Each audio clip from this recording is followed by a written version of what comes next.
Colin Quigley, tight head prop. Brilliant. Thanks for that, call. Welcome back to the club. We know some things about you. Been here sometimes, been away sometimes. But let's start at the beginning. Where did it all start for you? Where did you grow up? And where did the rugby begin? Rugby all started at Lastwade Rugby Club. I just turned up with my dad. He was playing some for the senior team, and then they went, "Oh, your laddie's quite a size. Does he fancy a game this afternoon for?"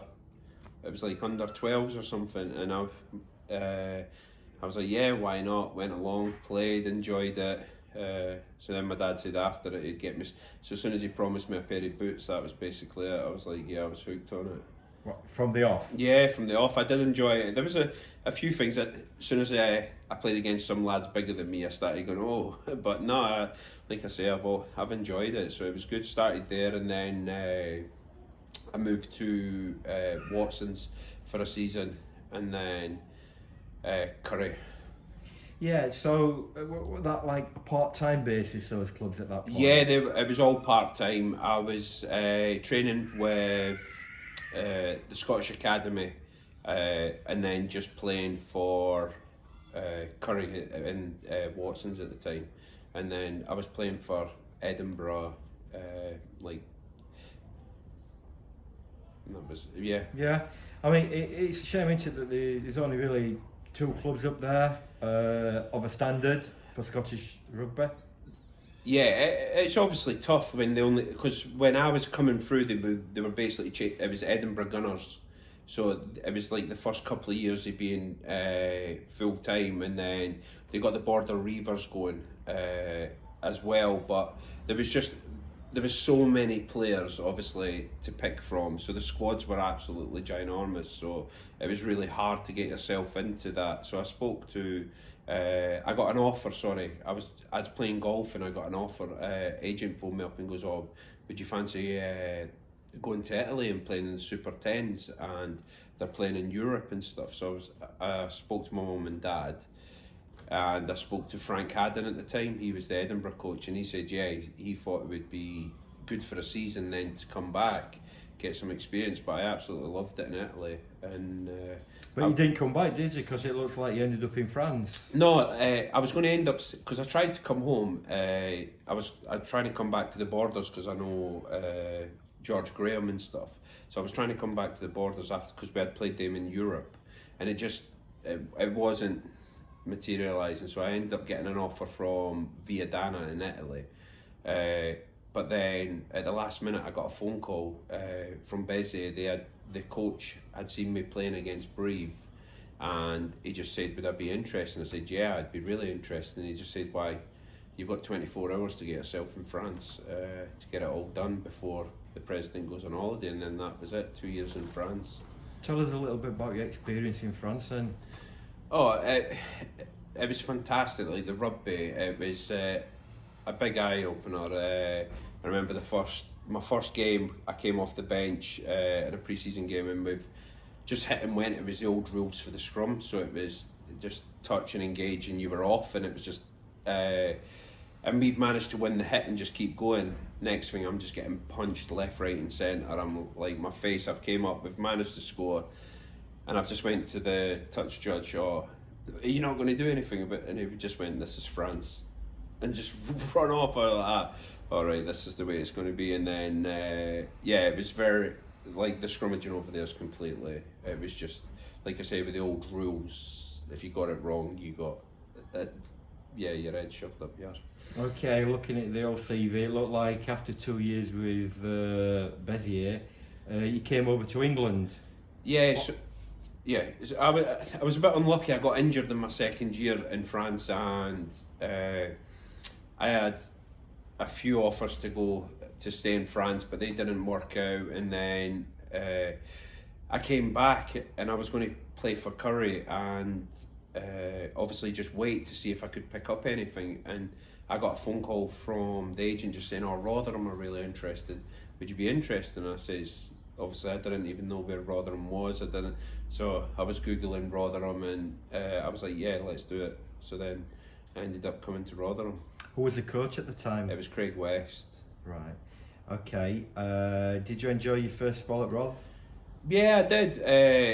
It was completely different because obviously it was still part time. So I went from being in a full time environment to still being in a part time.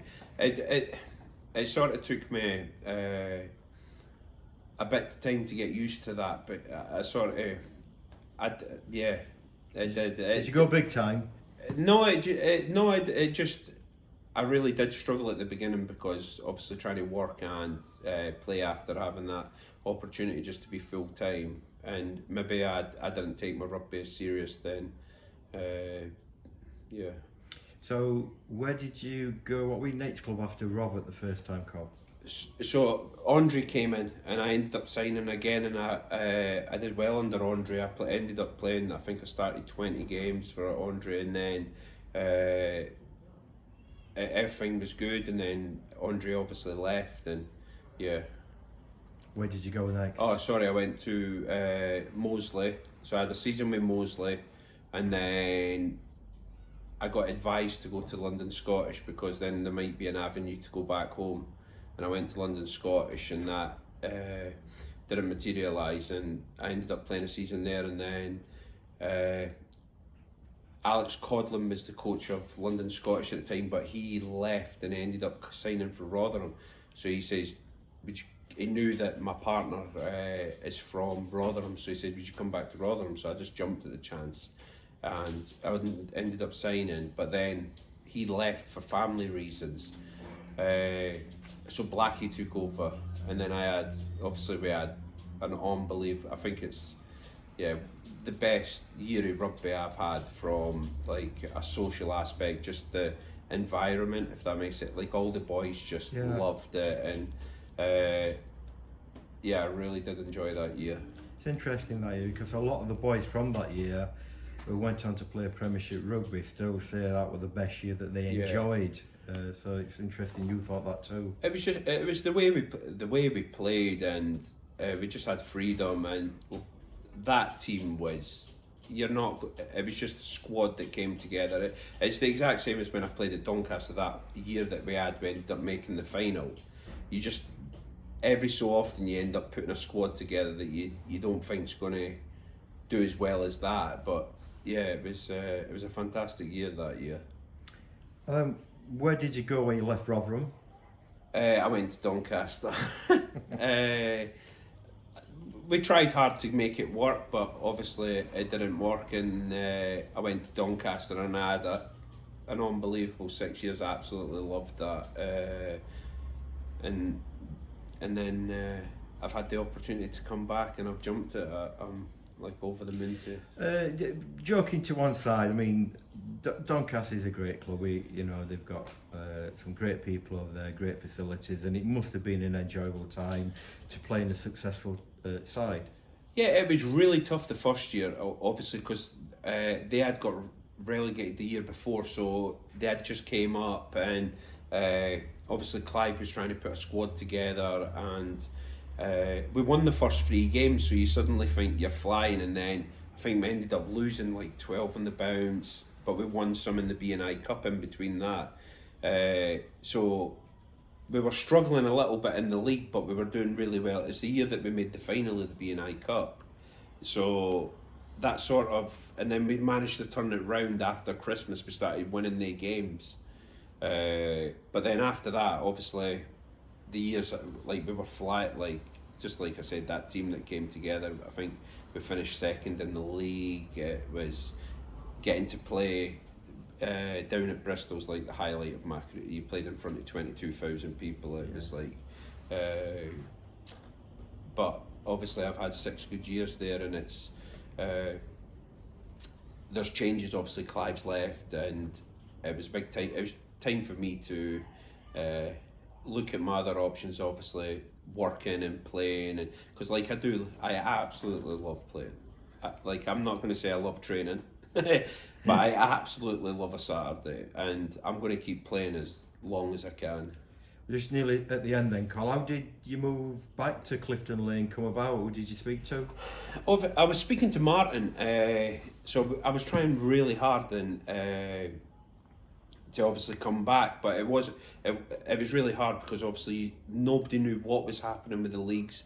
Obviously COVID's came in, the season got cut early, nobody knew if they were going to get relegated or any of that. Like, it was hard for everybody, so it was hard to obviously get anything. And then I spoke to Salvo and we tried to just get things working, and then eventually we managed to have a meeting and we just got it over the line. So it's been so fantastic. Brilliant. And last question as always, what are your hopes for this season, both personally, and what do you think the squad can achieve? Obviously it's to try and get promoted. That's massive for me, and a big personal goal is that I would love to try and play 2 years more for Rotherham to make sure I make 100 games for Rotherham. I'd absolutely love to get 100 games for Rotherham, and that's a big goal for me. And it's just trying to obviously help the younger lads out, and like I say, just get Rotherham back where they should be, because they've obviously had a few bad years, but things it's hard to obviously make the changes straight away, but hopefully we just have a really good year and we're fighting at the top. That's all you can ask for. Brilliant. Thanks for your time, Colin, and good luck for this season, mate. No problem.